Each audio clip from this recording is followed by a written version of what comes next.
Balik soundcheck tayo ngayon mga boss kasi magdadalawang linggo na tayong hindi nakapag soundcheck. Yung amplifier natin saka yung mga gamit ay nagkakaalikabok na. Matagal-tagal na rin yung huling soundcheck natin kasi medyo busy sa trabaho. Kaya ngayon magsa-soundcheck tayo. Yan, marami na yung gabok. Kaya linis-linis din pag may time. Ang connection natin mga boss ay dito tayo sa mixer sa kanyang min out. Ang gagawin nating connection ngayon mga boss ay two-way setup, isang amplifier, channel 1 sa sub, channel 2 sa mid-high mga boss.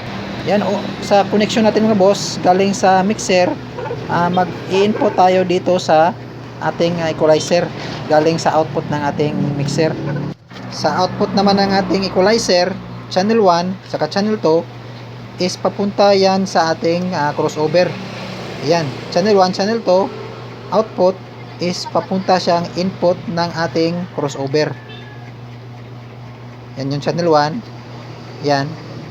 Yan yung papuntang channel 1 ng ating crossover. Channel 2 papunta din ng channel 2 ng ating crossover sa kanyang input. Sa amplifier naman mga boss, dapat nakaset sa stereo siya sa likod ng ating amplifier. Yung channel 1 sa sub, channel 2 sa mid-high. Yan, channel 2 sa ating amplifier is gagawin natin mid-high kasi two-way setup tayo. Yan, yung channel 1 is para sa sub dito sa channel 1 ng ating crossover.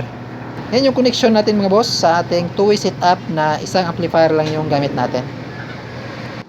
Ang box na gagamitin natin sa ating sound check mga boss ay itong dalawang MCB na D15 tsaka dalawang bullet na D10.